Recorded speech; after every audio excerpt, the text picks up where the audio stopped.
أحزان قلبي لا تزول حتى أبشر بالقبول. الله من الشيطان الرجيم. بسم الله الرحمن الرحيم. والصاحب بالجنب وابن السبيل وما ملكت أيمانكم إن الله لا يحب من كان مختالا فخورا. کہ حسن سلوک کرو،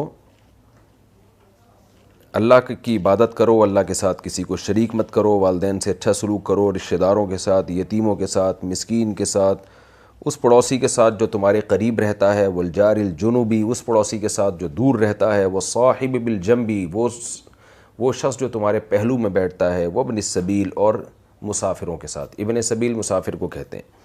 مسافروں کے ساتھ بھی اچھے سلوک کا قرآن نے حکم دیا. اب یعنی جس سے جتنا ریلیشن ہوگا نا اس سے اتنا زیادہ اچھے یعنی سلوک کا حکم ہے. یہاں دو طرح کے لوگ اللہ نے بیان کیے ہیں جن کے ساتھ ہمیں حسن سلوک کا حکم دیا جا رہا ہے، بلکہ ہم یوں کہیں کہ تین طرح کے لوگ. ایک وہ جن کے ساتھ ہماری رشتہ داری ہے، دوسرے وہ جو رشتہ دار تو نہیں ہیں لیکن ہمارے ساتھ رہتے ہیں کسی بھی طرح سے، ان سے ہمارا اٹھنا بیٹھنا دوسروں کی نسبت زیادہ ہے، اور تیسرے وہ جو اس بات کے مستحق ہیں کہ ان کی مدد کی جائے، یعنی ضرورت مند ہیں. تو تینوں کو میں الگ الگ بیان کرتا ہوں. جو رشتہ دار ہیں وہ والدین میں وبی ذی القربہ میں آ گئے، یعنی قرابت داروں اور والدین کے ساتھ، چونکہ یہ رشتہ دار ہیں. جو پڑوسیوں کا ذکر تھا وہ اللہ نے اس میں کر دیا، والجار ذی القربہ والجار الجنوبی والصاحب بالجنبی. تین قسم کے پڑوسی اللہ نے بیان کیے، قریب والا، دور والا، اور ہر وہ شخص جو آپ کے ساتھ اٹھتا بیٹھتا ہے، کولیگ ہے آپ کا کلاس فیلو ہے، کوئی بھی. تو ان پر جو آپ نے احسان کرنا ہے وہ کسی ضرورت کی بیس پہ نہیں بلکہ تعلق کی بیس پہ.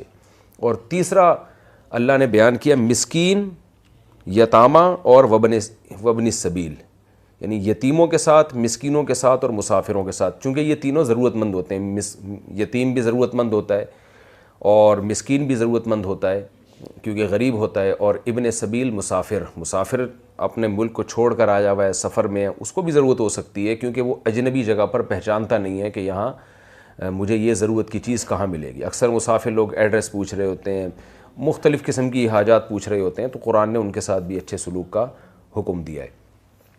تو یہ بہت اہم پوائنٹ ہے، اس کو نوٹ کر لیں. غیر مسلم اس نعمت سے بھی محروم ہے کہ کیٹیگری نہیں ہے ان کے ہاں، وہ خود متعین کرتے ہیں کہ ہم نے کس سے اچھا سلوک کرنا ہے. تو اسلام نے آپ کو ڈیٹیل سے بتا دیا. اب آپ اس میں درجات خود ہی بیان کر سکتے ہیں. مثال کے طور پر قرآن کہہ رہا ہے رشتہ داری ایک ایسا حق ہے جس کی رعایت کرنا ضروری ہے، چاہے وہ ضرورت مند نہ بھی ہو. پھر دوسرے نمبر پہ قرآن مسکینوں، یتیموں کو بیان کر رہا ہے اور پڑوسیوں کو بیان کر رہا ہے. تو اس سے خود بخود ہمیں پتہ چل جاتا ہے کہ جس شخص میں جو والا مادہ جتنا زیادہ پایا جائے گا تو وہ اتنا ہی زیادہ ہمارے حسن سلوک کا مستحق ہوگا. جیسے ایک شخص آپ کا رشتہ دار بھی ہے اور آپ کے پڑوس میں بھی رہتا ہے اور ضرورت مند بھی ہے، اس میں یہ تینوں وجوہات پائی جاتی ہیں کہ اس کے ساتھ بے انتہا اچھا سلوک کیا جائے. یعنی اس سے آپ نے سلوک کرنا ہے دوسروں کی نسبت 3 گنا زیادہ اچھا سلوک، اس لیے کہ وہ رشتہ دار بھی ہے، وہ آپ کے پڑوس میں رہتا ہے یا آپ کے ساتھ اٹھتا بیٹھتا ہے، اور تیسرے نمبر پہ وہ ضرورت مند بھی ہے.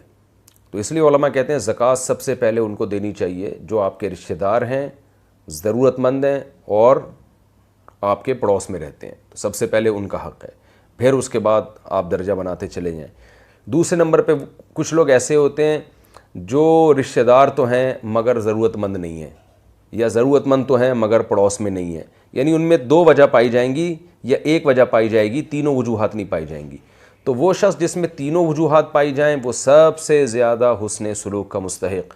وہ شخص جس میں 2 وجہ پائی جائیں، مثال کے طور پر ایک آپ کا پڑوسی ہے، وہ ضرورت مند بھی ہے، تو اس پہ حسن سلوک دگنا ثواب ہوگا، اس لیے کہ پڑوسی کا بھی حق اور ضرورت مند ہونے کی وجہ سے بھی آپ اس کے ساتھ حسن سلوک کریں گے. تو ہمیں اپنی دن بھر کی ایکٹیویٹیز، دن بھر کے تعلقات، صدقات و خیرات میں ان تینوں چیزوں کو مد نظر رکھنا چاہیے. ضرورت کو بھی دیکھنا چاہیے، اس کا آپ کے ساتھ تعلق کو بھی دیکھنا چاہیے، اور اس کی آپ کے ساتھ رشتہ داری کو بھی دیکھنی چاہیے.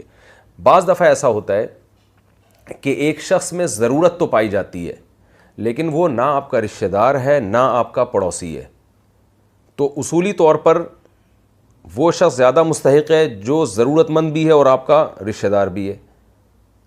لیکن یہ جو تیسرا ضرورت مند ہے یہ نہ تو پڑوسی ہے نہ رشتہ دار ہے, لیکن اس کی ضرورت اس نوعیت کی ہے کہ گویا یہ بھوک سے مر جائے گا اگر آپ نے اس کے ساتھ اچھا سلوک نہیں کیا.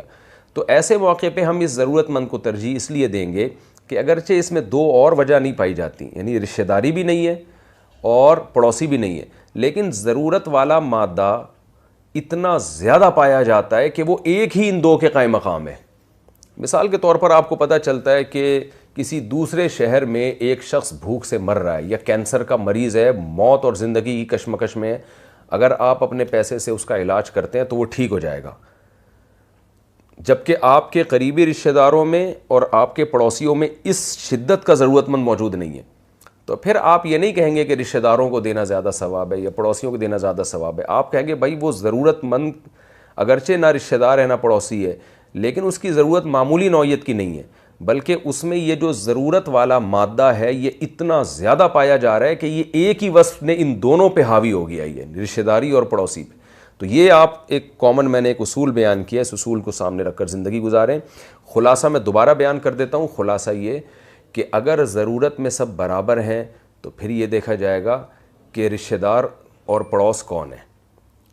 تو ایک رشتہ دار اور ایک شخص رشتہ دار بھی ہے اور پڑوسی بھی ہے, ضرورت اس کی اسی نوعیت کی ہے جو دوسرے کی ہے, تو پھر اس کو ترجیح دی جائے گی, اس لیے کہ ضرورت میں تو سب برابر ہیں, تو پھر رشتہ داری کو ترجیح دی جائے گی. ایک رشتہ دار ہے پڑوسی نہیں ہے, لیکن اس میں ضرورت دوسرے سے زیادہ پائی جاتی ہے. تو یعنی ضرورت ایک ایسی چیز ہے اگر وہ شدید نوعیت کی ہو تو اس کو پھر آپ نے سب سے پہلے رکھنا ہے, اور اگر ضرورت میں سب برابر ہوں تو پھر یہ کیٹیگری ہے کہ رشتہ دار کو پڑوسیوں پہ ترجیح ہوگی, پڑوسیوں کو غیر پڑوسی پہ ترجیح ہوگی, اور جو رشتہ دار بھی ہے وہ پڑوسی بھی ہے اس کو بطریق اولا ترجیح ہوگی. اس اصول پہ ہمیں زندگی گزارنی چاہیے. آگے اللہ نے ارشاد فرمایا وما ملکت